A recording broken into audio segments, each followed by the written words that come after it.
Hello and welcome to Let's Talk About Stress. My name is Jenny White and I will be your facilitator today. Our agenda for today, we're going to talk about what stress actually is and learn a little bit about the science behind it. We're also going to talk about what happens to your body when it feels stressed, what chronic stress is and how it impacts our body and mind and spirit. During this presentation, we're going to explore the relationship between stress and our bodies, minds, and spirits. By understanding how stress operates, we can develop strategies to reduce its harmful effects and empower ourselves to lead healthier, more balanced lives. So what exactly is the science behind stress? Well, stress is a normal human response to change. Everyone experiences stress. When you experience a challenge in your life, your body produces a hormonal response. There are many types of hormones that are released during a stressful situation, but two of the most common hormones that are released are adrenaline and cortisol.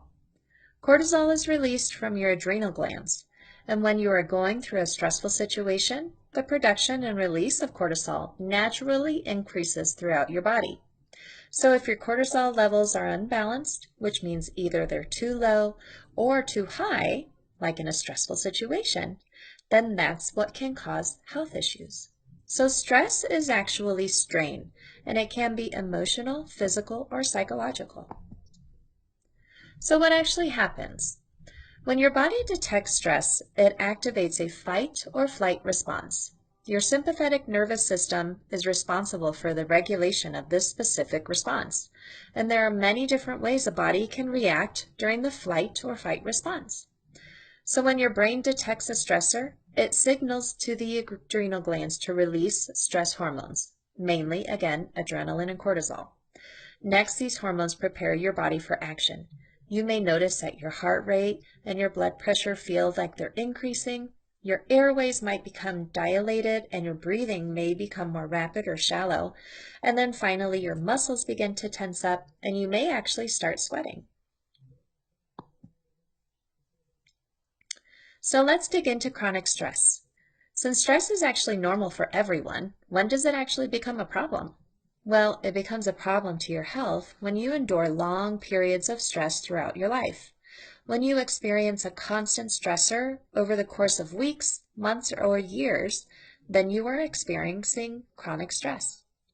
Chronic stress can occur from multiple different stressors, such as life issues, financial problems, medical issues, relationship issues, or even work difficulties. Chronic stress can also occur when your body is constantly triggered and activates the stress hormones, or when you don't know how to properly release stress in your daily life. Chronic stress is different than acute stress, which is stress that is short-acting and comes and goes over time. What is chronic stress linked to in your body?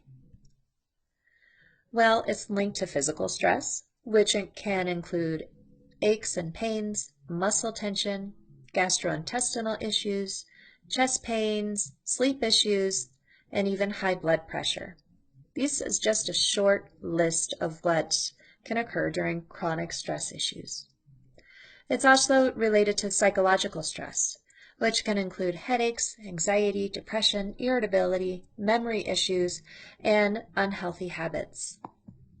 And finally, chronic stress is also related to behavioral stress, which means you have a general lack of well-being, you lack coping strategies, you're going through relationship issues, and you have motivation problems and can even suffer from obesity. But don't worry, there's good news. With the right tools, you can get your life back on track and reduce your stress. So mental health is someone's mental well-being. That means how content, happy, unhappy, anxious, etc. that someone feels. So when it comes to stress, taking care of yourself physically is important, but your mental health is just as important. In Module 2, we're going to talk about mental health and discuss coping strategies that you can participate in to help build your emotional, physical, and psychological health. But before we conclude our learning today, I want you to remember that if you're feeling too overwhelmed with stress and are unsure of what to do, where to start, or have intense feelings of hopelessness, then please seek help with either a mental health professional or your family practitioner.